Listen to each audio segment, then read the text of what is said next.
A woman called me, we'll call her Ella, and said that she works with another woman, Marie, at work, who is not in the same department and is a peer, an equal in the company.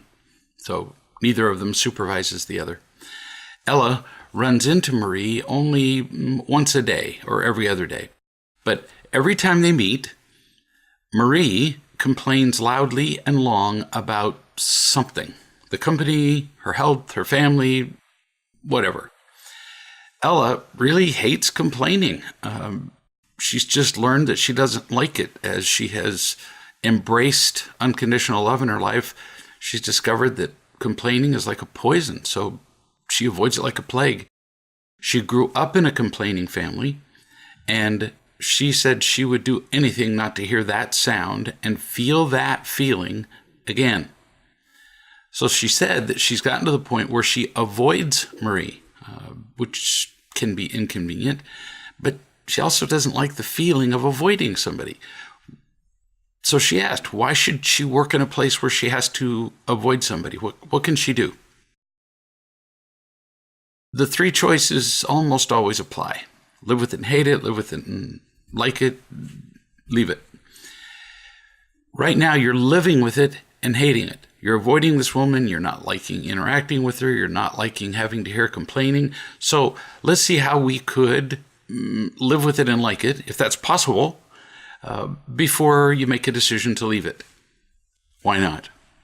Why quit your job because of behavior of one person? Because you'll quit your job, get another job, and bingo, there will be two of Marie's, or three or more. Or there will be none, and they'll hire one within a week. So quitting your job because of somebody's personality is almost never the way to go. So find her. Find her, like, not just run into her. You know where she works. Go sit down next to her and say, do you have a minute? So now, we're not in a rush. We're going to have a no-kidding conversation. And you say something like this. Doesn't matter if it's these exact words. You get the feeling. I grew up in a household where people never stopped complaining. It was emotionally crushing. I just learned to avoid it. It just sort of triggers me, sets me off. I know you don't mean to do it, but you complain a lot. I'm not accusing you, not attacking you, not controlling you. I'm just telling you about something you probably don't know you do. You may have grown up in a complaining household and learned to do it there. Don't know. Not telling you to stop. Just telling you that it really affects me and I can't be around it. I can only see two choices here. I could avoid you, which I'd rather not do, or when we're talking, if you're complaining, I could say, you're complaining. So would you prefer to keep complaining, in which case I'm going to go somewhere else, or would you prefer to stop complaining? There. Really easy, direct, not accusatory, and note my tone of voice. Because everybody listening might be thinking, there are negative things that have to be talked about. How do you do it without complaining? Like, is Ella complaining to Marie about complaining? It's all about the tone. Energy. Taking responsibility for herself. Ella's saying, I'm the one that has the problem. I'm the one that can't hear it. People who complain endlessly don't want to discuss solutions. They want an audience. And you don't have to be their audience, because victims command their audience. This is an opportunity for Ella simply to say, I won't participate in it. Which of these three choices would you prefer I do? Avoid you? Tell you if you're complaining and leave if you want to keep complaining, or tell you that you're complaining and you can choose to stop. Three choices. So not controlling. It would take guts to do this, by the way. New subject. On the internet, I read something that was just too good to share, and I just never share these little pearls that I find, but this one said, a step-by-step guide, and it was printed on what looked like a card that you would give somebody. A step-by-step guide on how to become extremely beautiful. Now, we've all seen these, buy our special moisturizing cream. This one said this, number 1, stop comparing yourself to anyone else. There was no number 2. That's it. That was so clever and so true. Comparison is death.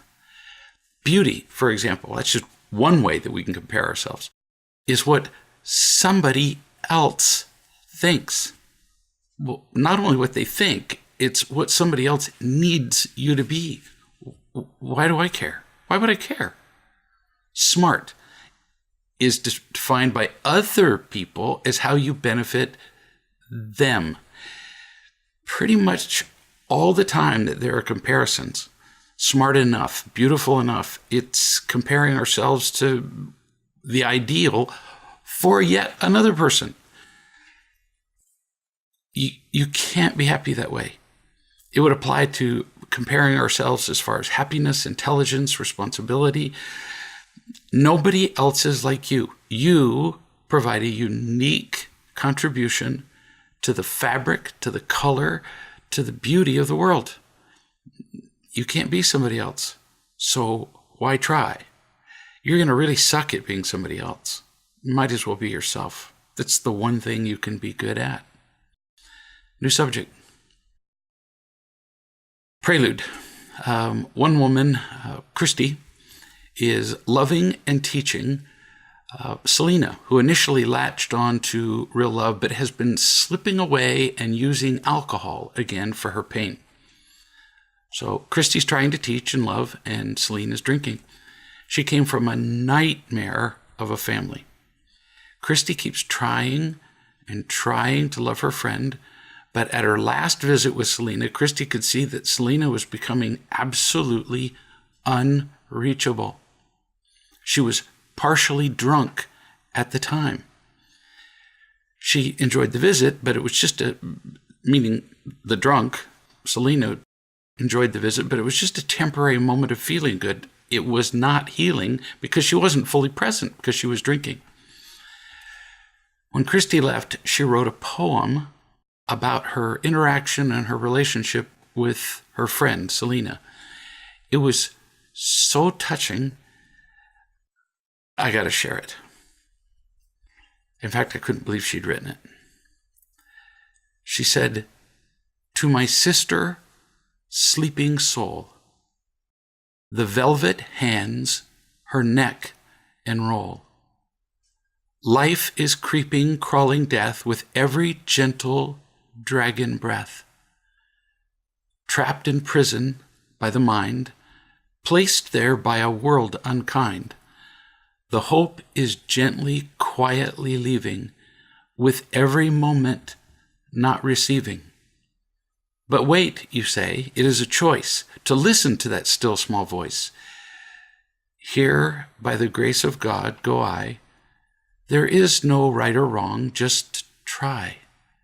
Something wasn't killed in me. For that, I thank eternity." I'm not going to analyze that poem. I personally believe that only the person who wrote it has the right to do that, but listen to it again. Back up the tape and listen to the poem, and you will see incredibly poignant observations in every couplet of the poem. It's a real caring about her friend.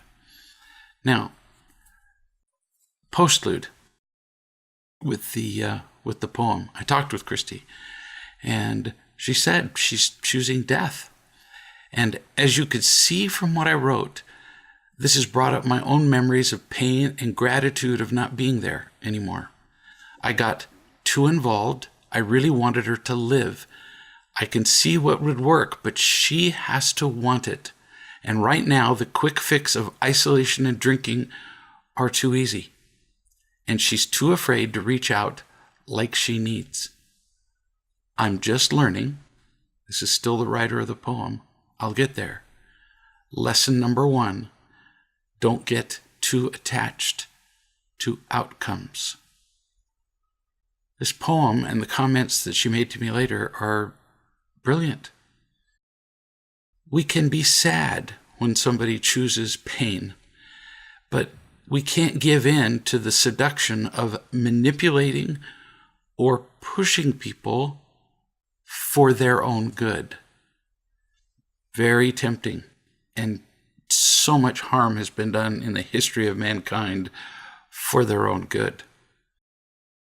You might briefly try a small push to somebody who's dying to motivate them, but then at some point, and only you can decide this, I can't decide it for you, you have to let them go. And sometimes only more pain will motivate them. Not anything you'll ever say, not love, but sometimes more pain will motivate them to seek a real solution. Touching experience. New subject. I'm helping my boss write a funding proposal to support the services that we offer. Last year at this time, I did the same thing, and they are aware of how skilled I am at this, a skill that when they hired me, they did not anticipate, and that it is above and beyond my regular job.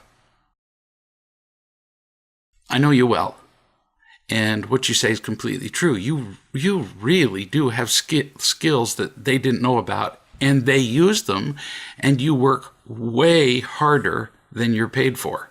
Since I know what you do and I know what you're paid, you're way underpaid. In this case, writing a grant that entirely keeps the nonprofit organization alive.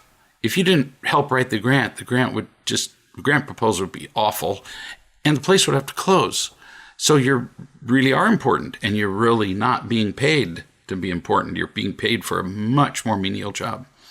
You continue. One of my coworkers is leaving the organization, and 2 people my boss normally relies on have been sick and unavailable. So that's, the organization is down 3. 1 left, 2 are sick. My boss actually doesn't manage a project like this well on her own.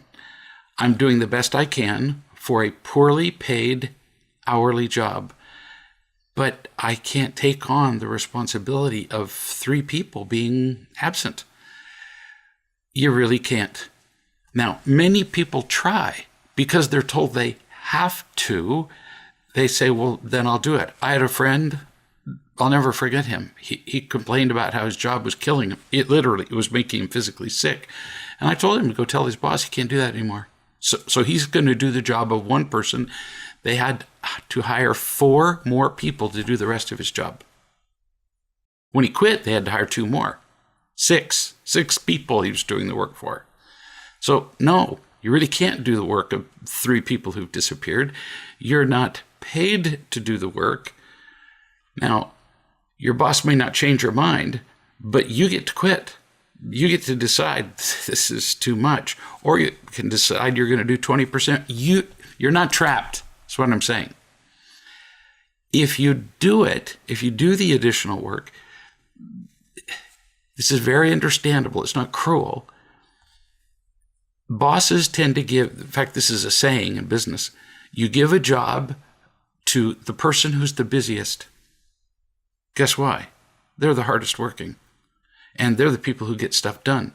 So if you agree to do the work of even 1 or 2 of these people, they're going to now redefine that as 1 person's job, yours. And you'll be stressed, well, forever. Why would they bother to replace those other people? Because you're doing the work. So you tell her, I'm being paid hourly, and I will do the proposal, the grant proposal, if my other duties are either eliminated or lightened, or I'm paid for my regular job and you pay me as an independent contractor for the proposal. Now, from state to state, it varies whether it's legal to hire somebody who's being paid hourly as an independent contractor. I'm not here to give you the work laws for your state. The point is to be not paid for work you're doing. They have a name for it. It's called slavery. And it happens in lots of companies. People are required to take breaks that they're not paid for. And yet then during their break, they're required to work.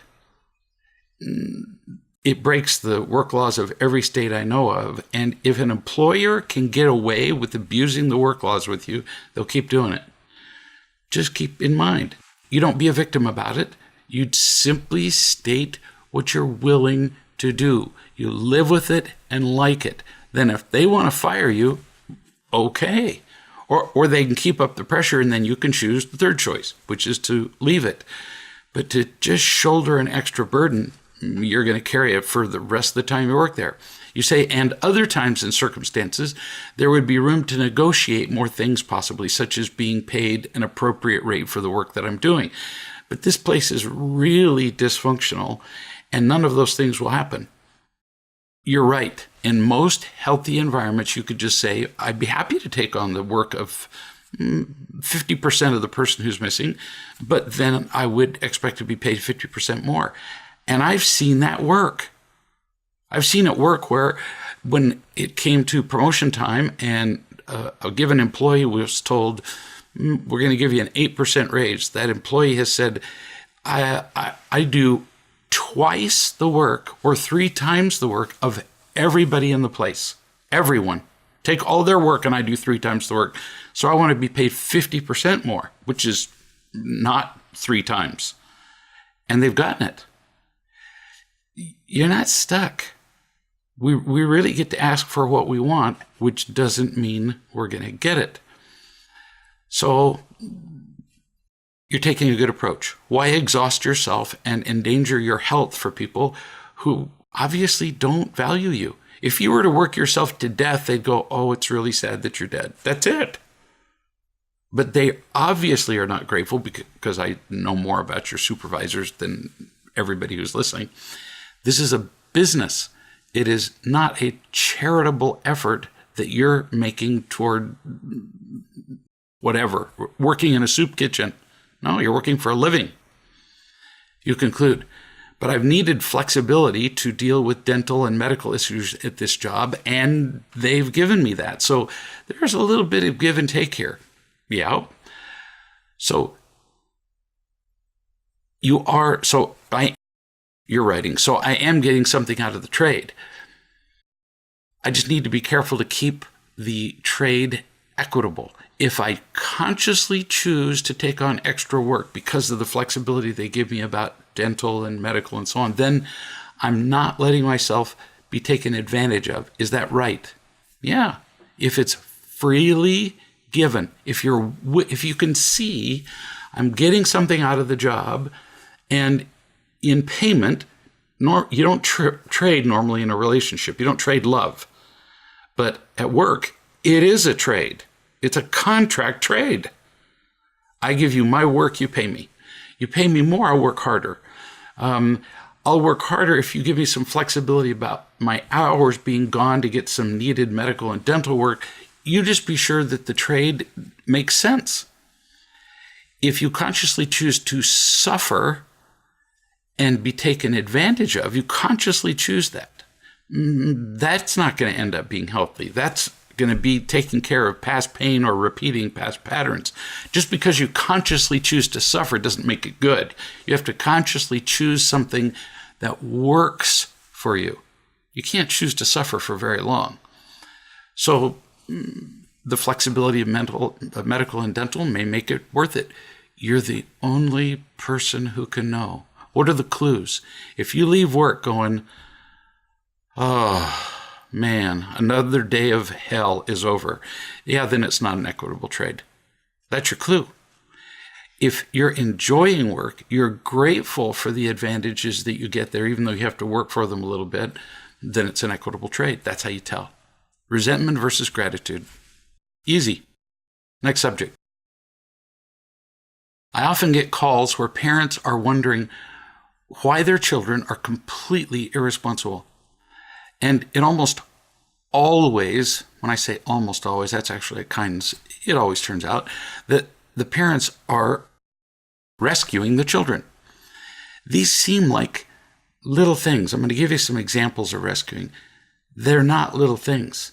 This is what turns out entitled kids. So the child wants a drink. So the child says, "Would you get me a drink?" And the parent gets up and gets it. I've been in the house when people do this, and I ask people, I give them these specific examples and say, "Do you do this?" They do this for their teenagers. They get up and get, "Mom, could you get me a glass of whatever?" Mom gets up from the same place the kid is and gets the drink. Completely inappropriate as soon as a child can get his own. And for most kids, that's, by 18 months. Months, not teenagers, in years.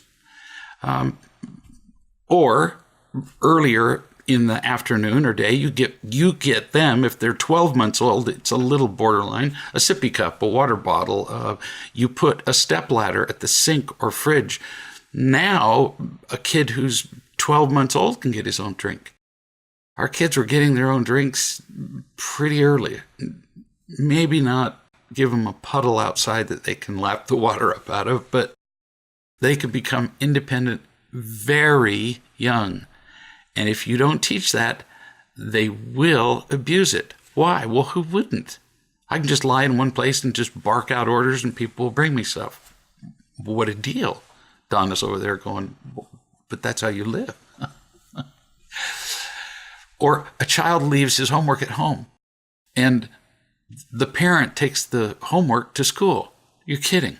No, the child leaves the homework at home, then they fail or they get something subtracted from their grade. They'll remember next time. The child whines for a new iPhone. The parent gets one. Way wrong. Much better to have no phone at all. Kids who whine and cry at bedtime. They're put in bed at 8 o'clock or whatever it is. And at 8:30 they go, "But I want to get out." And the parent goes in. If you're not paying close enough to tell the difference between a cry of pain and a cry of "I just want to get out and play," then you ain't listening to your kid. One of the first things I ask parents is this when they say that they're tired. I say, "What time do you put your kid to bed?" And I name them one at a time, the kids of different ages, the 2-year-old, the 7-year-old. Just the other day, I was talking to a woman who has a 2.5-year-old. And I said, "What time does the 2.5-year-old go to bed?" You know what means? The child determines when he goes to bed. That's what means. Means that the child doesn't have a fixed bedtime. That's like the child not having gravity. I said, what? She said, 10, 11. I said, PM? 10 or 11 means whenever. It means whenever the child is so tired and grouchy, the mother can't stand it anymore, or the child falls asleep on the floor. Parents need time for adults, and children need their sleep. And for both reasons, read the parenting book. Children have to have a fixed bedtime, fixed as in the clock strikes whatever, they're in bed. They're not preparing for bed. No, they're in bed. And I'm not going to do an extensive conversation at this point about how you get children to like their bedtime, but you can. So when do you help your children? Homework. Child gets to a place where you can see that they're just frustrated and they can't take a next step. You help them with their homework, but you don't do it for them. This didn't happen very often, but every kid has to try as parent. And one of mine would occasionally say, "Dad, can you help me?" At least they learned the words. "Can you help me write this essay?" What's my next question? When is it due? Means tomorrow. Every time. It's tomorrow. And I said, "No, I won't. You write the rough draft, and I'll help you. And they all finally learned the saying, which I said more than once, the rough draft is never as good as the final draft, which requires that there be a rough draft. The more times you rewrite something, ask professional writers what writing consists of. Editing, revising, and rewriting. That's what it is. Never is your very first thought your final thought. There are some freakish, exceptional authors who can do that, but not the rest of us humans. The directions for how to do something. A mother called me and said she has a 2-year-old who just screams every time he undresses for bed. And I said, at what point does he scream? She said, well, he can't get his pants off his feet. He can't get the bottom of the pants over his heel. And if you have tight pants, I can see that. When I was a kid, the pants were also loose and floppy. You could just kick them off at the door. That's apparently different now. So should she take his pants off for him? No. Make a game of it. Teach him to be responsible. So she started pretending to be Johnny's foot. And she would say, I'm Johnny's foot. I can't get out. The child stopped screaming immediately. She said, somebody needs to pull the pants over my heel so I can get out. Instantaneous change. Then the child instantly played the same game with the second foot. It was over. So she'd had 2 weeks of a child screaming, and now the child's responsible for undressing himself. Poof. All she needed to do was give a little direction. Rescued children grow up to be lost and confused all their lives. We need to teach them, need to guide them, need to love them, occasionally reach in and sort of help them do a little bit, but saving them just cripples them. And then they grow up expecting people to save them for everything. They don't know how to apply for a job. They don't know how to work. They don't know how to study. And they just don't know how to do anything. And that is unkind. So requiring a child to be responsible is loving. What is loving? Caring about somebody's happiness. And happiness has 3 legs, like a 3-legged stool. We teach our children to feel loved, to be loving, and to be responsible. If we skip any of those legs, they fall over. So sometimes it can look unflinching to teach a child responsibility. No, it's loving. New subject. A lady wrote about whether to visit her father.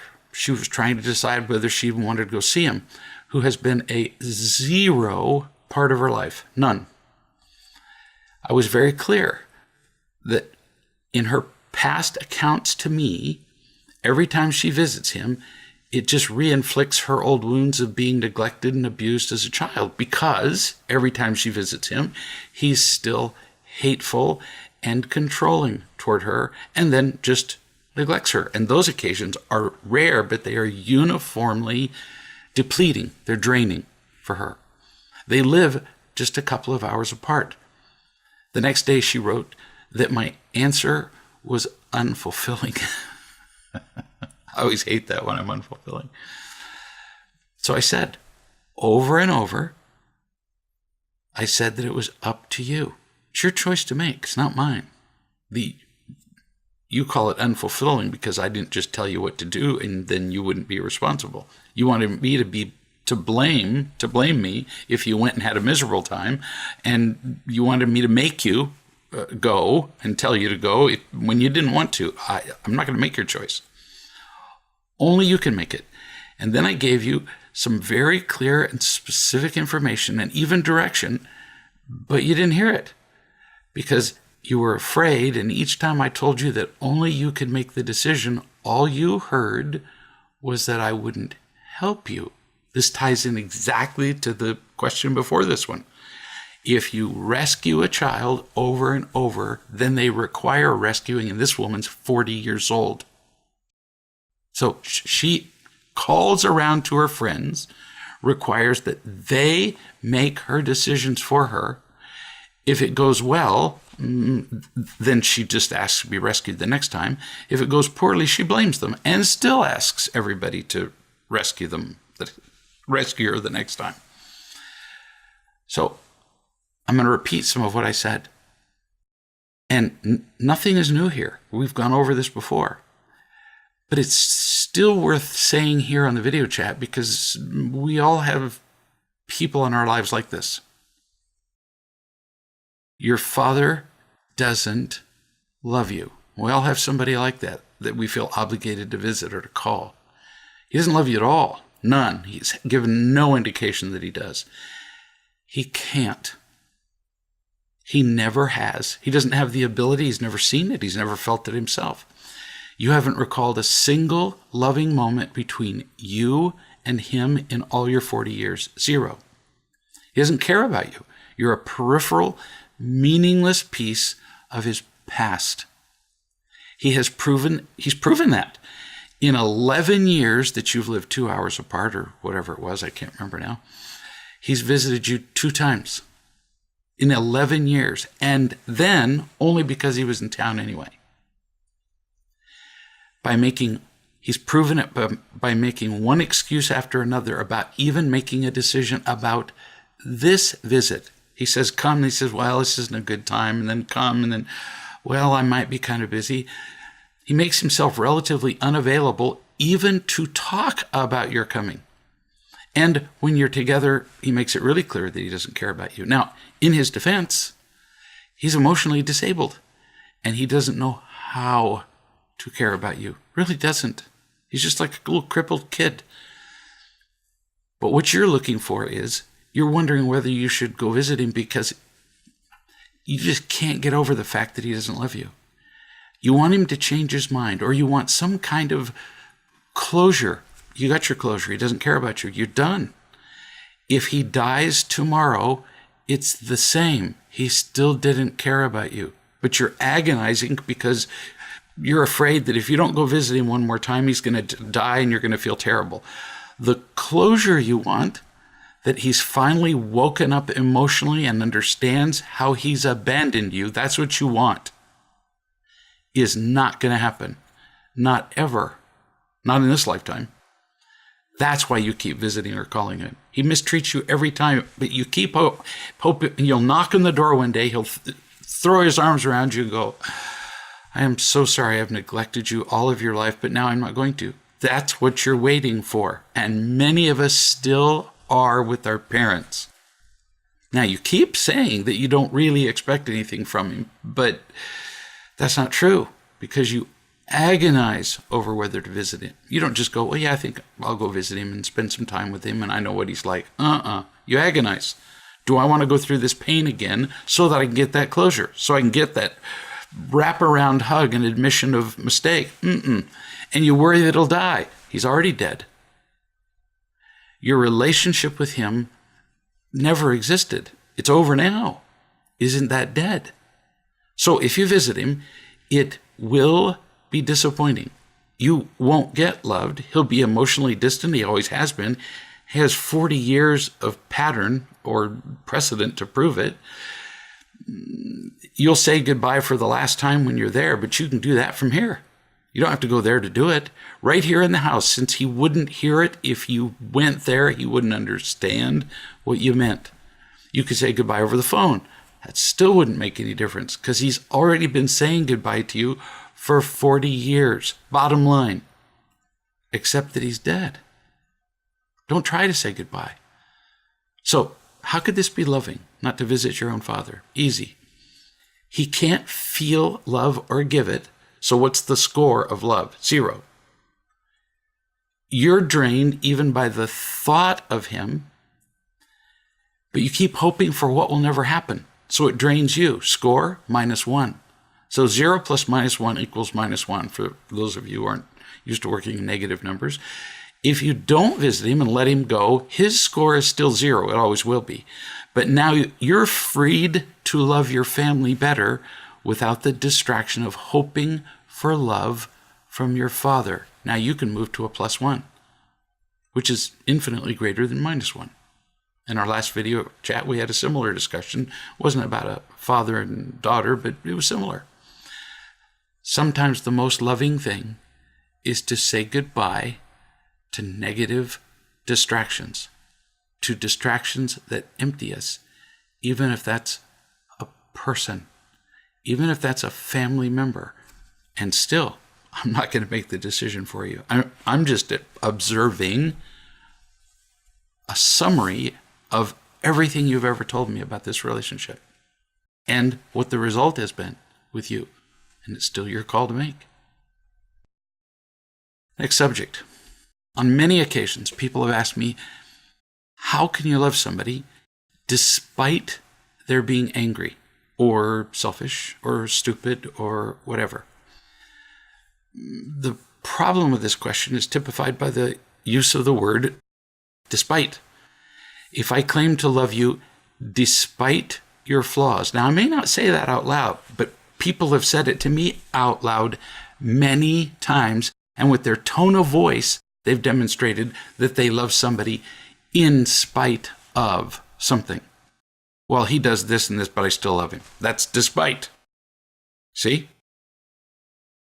If I claim to love you despite your flaws, first, the word despite openly declares that I judge you to be defective, not just to have some flaws. I'm saying there's something wrong with you. Proof?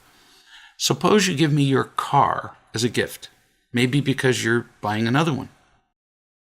But it works. What I say, I love the car despite the fact that you're giving it to me for free.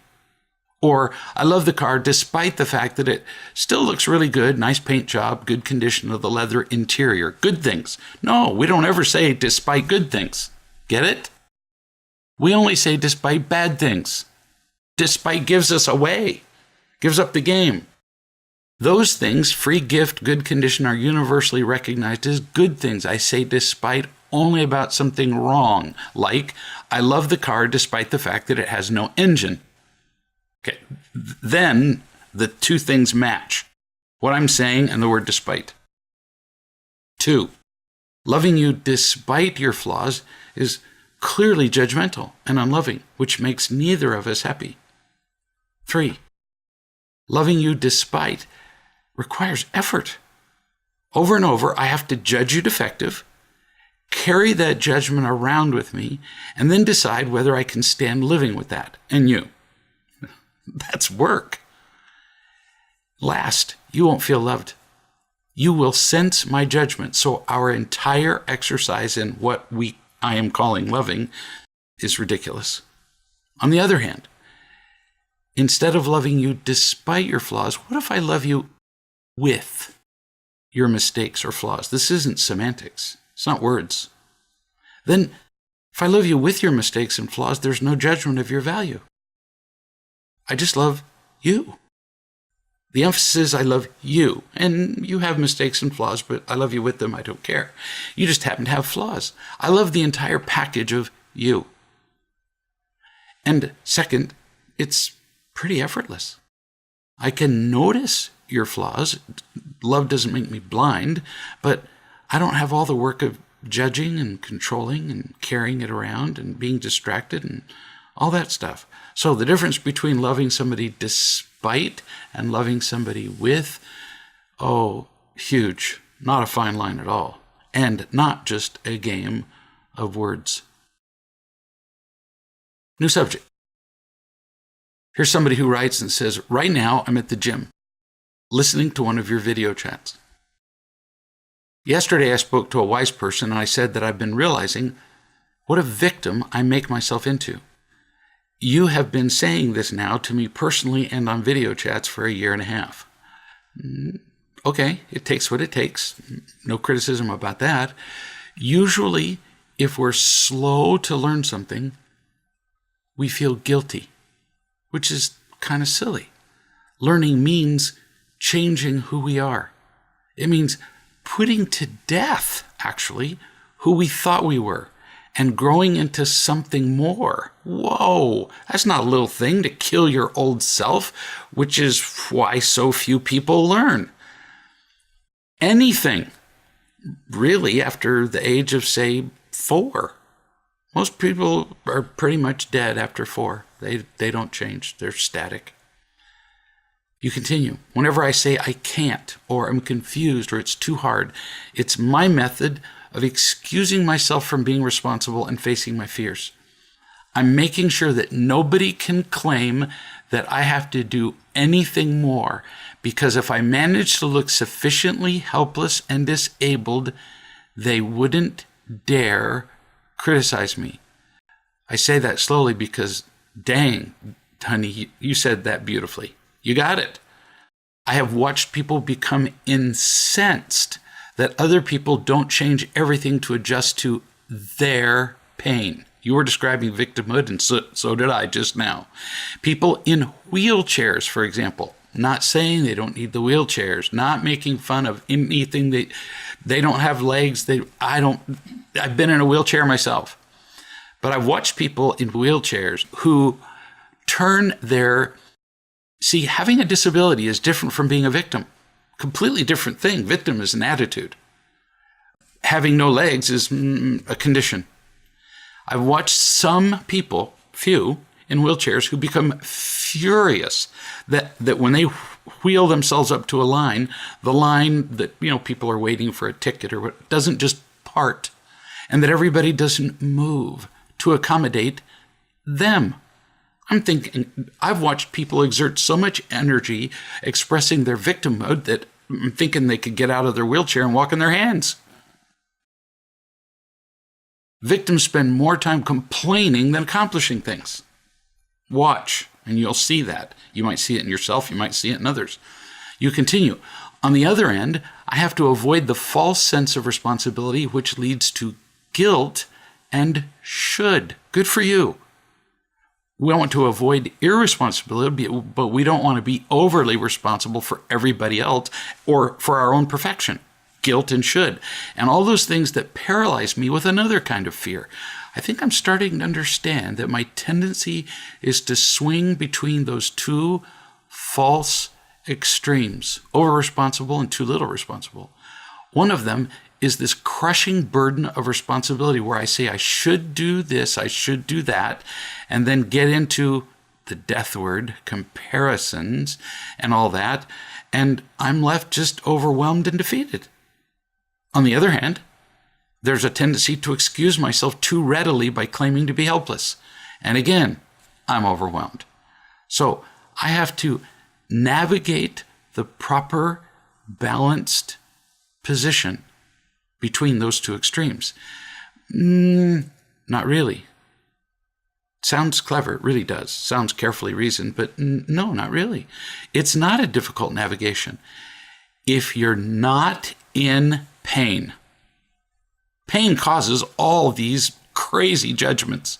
If you're not in pain, if you feel loved and loving, you're not affected either by victimhood or guilt, either one of the extremes. So what's the solution to navigate this impossible little fine line between these extremes? No. Find love, feel loved, trust it, be loving. There's no fine line. Victimhood comes from feeling unloved and in pain, and love would eliminate that. Guilt comes from feeling small and worthless and having to prove your worth, and that comes from not feeling loved. See? Now, there's no navigating. Navigating makes it sound like a perilous effort. It's not. In fact, I really overall dislike the word balance. I need more balance in my life. Oh, I'm tired just thinking about that. What if everywhere I walked I had to balance on a 2x4? I'm exhausted just sitting here. How about if instead I had a sense of purpose and no fear? Now I'm just going to see the way to walk, and turns out there's no balance at all. In fact, in a given moment when I'm really devoted to doing a thing, I don't want balance. I want commitment. There's no balance and commitment, not for a little bit. When I'm trying to lift a rock from one position to another, there's no balance in what I'm doing. I'm all in. And the same is true with loving. You conclude with, I also think I better possibly start reading the victim book. It was written for me. Yeah, come to think of it, I did write it for you. New subject.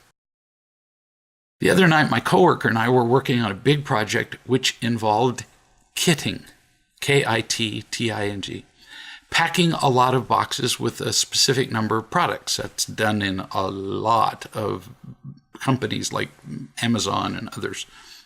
Pretty much anybody that sells anything online. When the next shift came in to relieve us, one of the ladies on that shift came over and said something like, we'll take over the kitting if y'all will put those boxes, she points to a large pile of boxes, on a pallet.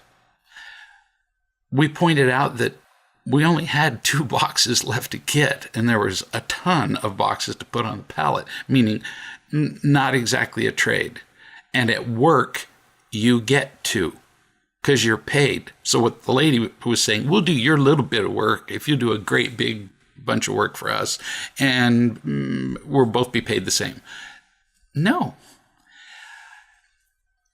And she said, I just don't want to put all the boxes on the pallet. Well, yeah, it was a lot more work.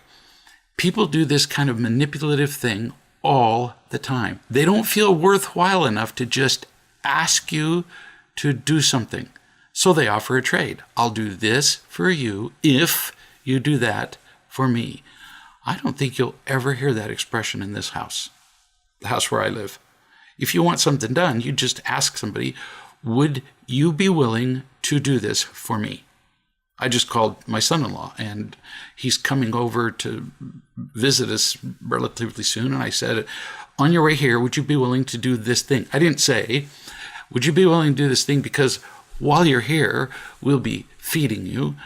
We'll be providing you with the best bed in the house. There's no trade. No. Would you be willing to do this? You continue. At first, I didn't know what to do. My first inclination was to say something like, well, I wasn't too thrilled with kitting all these boxes when you weren't here either, but I understand that I'm paid to do a job, even if I'm not overjoyed to do it. What I meant was I did my job, even if I didn't want to do it, so you do yours, like putting the boxes on the pallet. But somehow I couldn't think of a way to say that in a kind tone. Right. Good for you. If you couldn't think of a way to say it kindly, then it wouldn't come out as kind.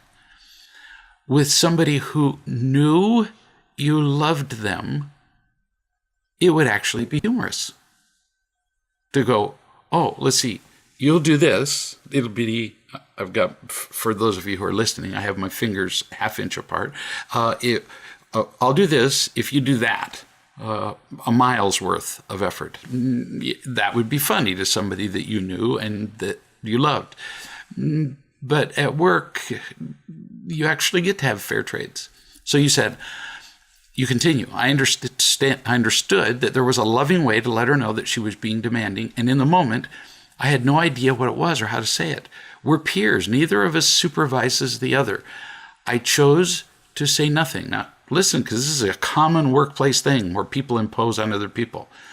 My coworker just chose to put all the boxes on the pallet that the lady asked for. I didn't participate. My coworker just jumped in and did it. And I realized that while I couldn't change my coworker, I could still decide for myself what to do. So I decided to help my coworker. Not so much to help the lady who demanded the unfair trade. I wanted to help my coworker. So we carried the pallets together and worked out how to stack the boxes. And while I was doing this, I realized that the lady from the other shift was maybe not being demanding. Maybe. But see, you don't really know our motivation. What you're really saying is you didn't feel the demand. You chose to do the loving thing. She could still have been very manipulative. So she could still have been imposing an unfair request or demand, but you chose not to feel victimized by it. That's what changed. You, not feeling victimized. You continue. She was asking for what she wanted the best she could. Yeah, and manipulation is often the best we can do. It's what we were taught. You say, it was only my interpretation that prevented me from being able to tell the difference between somebody half-heartedly asking for what she wanted and an inconvenient person demanding to have their way. Now you're overanalyzing it and trying to be nice. She wasn't demanding in a traditional way, but manipulation is a form of demanding. She wanted to trade her doing 2 units of work for you doing 20. That's a low-grade demand. Much cleaner to simply ask for help. You then chose to take an unfair trade and just do it. But don't accomplish that by saying she wasn't being demanding or manipulating. Don't do that. Don't sugarcoat it. Just say, it's a demand, but I'm still willing to do it. This sounds a little subtle, but it's not. People ask me to do unfair things pretty much every day. Would you do this for me? And I have absolutely no reason to do it except to care for them. And then I get to choose whether to do it, but I don't do it saying, well, they weren't really being demanding. Yeah, they were. But I'm not trapped by what they do. I get to choose my response. You conclude, should it become an issue in the future, I would say something like this. I'm sure you're not doing this on purpose, but the way you ask for help comes off more demanding than you mean for it to. You just proved that you did see her demand. It's not a criticism. I'm not saying you have to do anything different. I'm not your boss, but it could cause you some inconvenience in the future if people think you're telling them what to do. If you would like, I can make some suggestions about how to say things differently, but that's entirely up to you. I'm kind of chuckling because there's nobody in the world who's going to hear this. Not at work. You were at the end of your shift. You even said you were being relieved. So you could easily have said, we're done here for the day on this shift. I've got 2 minutes of work left. We're finishing these, and after that, the pallets are just part of your job. That would have been perfectly justifiable, even loving. But the question still remains, is it really loving? If your tone was not annoyed, yes, it would be okay. But loving depends on how depleted you were. If you were exhausted, yeah, it could be loving because giving more than you have, if you were exhausted, saying no could be loving. Because giving more than you have is going to deplete you when you go to interact with the next person. So no might be as loving as you could be on a given day. But there might be occasions when you have the energy to do it. And that on this particular occasion, you did choose to help. It's all about how you feel. It's not the words. Everybody wants to know, is this situation loving? Are these words loving? How do you feel as you do it? Can you give it as a gift? That's the point. But teaching her how to ask you better, that's never going to happen. So this theme is actually kind of run throughout this entire video chat. If you can offer something freely without it exhausting you, without you resenting it, without you feeling like they owe you something that you're trading, then it's loving. If you feel inconvenienced and annoyed and victimized and you want to tell them a different way to do it, then it's probably the most loving thing to say no. Because otherwise it's going to deplete you and you're going to become less loving. So by comparison, saying no is loving. Sounds complicated, but it's not. It's about how you feel. And we're back to, can I bring more love into this situation? If you can't, you say no. If you can, do it. And you'll always be happier. And usually, so will the people around you. We'll see you in a week.